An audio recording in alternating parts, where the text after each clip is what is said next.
Vous vous souvenez, il y a 3 ans, la Sonara qui fournissait au Cameroun son carburant a pris feu. Conséquence, le gouvernement camerounais a commencé à importer du pétrole de l'étranger, des États-Unis, du Nigeria, de l'Arabie Saoudite, bref, il cherchait le moins cher. Mais il y a quelques jours, alors que tout allait bien jusqu'ici, on nous apprend qu'il y a pénurie de carburant. Le prix du transport a presque doublé, de même que ceux de certains produits de première consommation, comme l'huile raffinée de cuisine, le pain, le tapioca. Attends, pourquoi quand on dit tapioca tu ris? La seule chose qui n'augmente pas au Cameroun, c'est la bière. Au contraire même, le prix baisse, ne joue jamais. Du coup, les gens se demandent ce qui ne va pas. Est-ce que c'est encore la faute de Paul Biya ou pas? En tout cas, et heureusement vous m'avez, je suis là pour tout vous expliquer. Mais avant de poursuivre, il faut noter que cette vidéo a été sponsorisée par 1xBet. Donc, pour ceux qui ont l'habitude de faire des paris sportifs, je vous invite à utiliser mon code promo MJBet237 pour gagner jusqu'à 200% de bonus lors de votre premier dépôt. Ne me remerciez pas, on continue. Ça fait depuis 2 heures du temps que je suis là pour attendre le carburant. Ce n'est même pas encore arrivé sur moi. Oh, j'ai des clients à apporter, je ne sais pas comment je vais faire après. Je suis obligé d'attendre. Quelques mètres plus loin, cette autre station de service a décidé de rationner le précieux liquide. Seulement 7 litres autorisés par véhicule, plus moyen de faire le plein.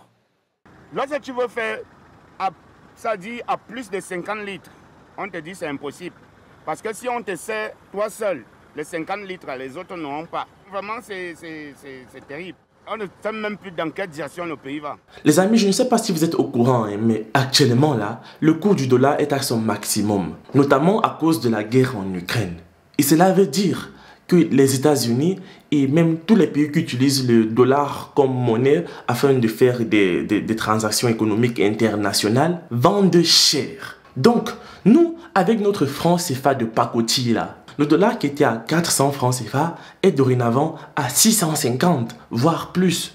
Du coup, le carburant que le gouvernement achetait avec un budget précis, aujourd'hui avec le même budget là, ça ne suffit plus. Sans compter qu'en plus, le carburant est subventionné. Donc aujourd'hui, pour régler le problème, il y a 3 solutions. Premièrement, l'Assemblée nationale doit se réunir pour voter un nouveau budget spécial pétrole afin de satisfaire toute la demande. Mais bon, ça prend du temps. Et on n'est même pas sûr que la majorité sera d'accord. Parce que là-dedans, les gens y ont trouvé leur petit business bien orchestré. Deuxième des choses, le gouvernement s'arrange à augmenter les salaires. Même de 30 ou de 40%, ça ne sera pas du refus. Et troisième solution, c'est de reconstruire la Sonara. Voilà. Ça fait quand même 3 ans. Papa. 3 ans. Même pas la pose de la première pierre. Hein? C'est quoi qui manque? Le ciment ou alors c'est le piment qui est devenu cher?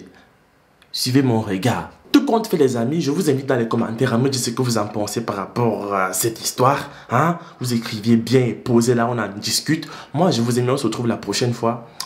Oui, pour une nouvelle vidéo. Ciao.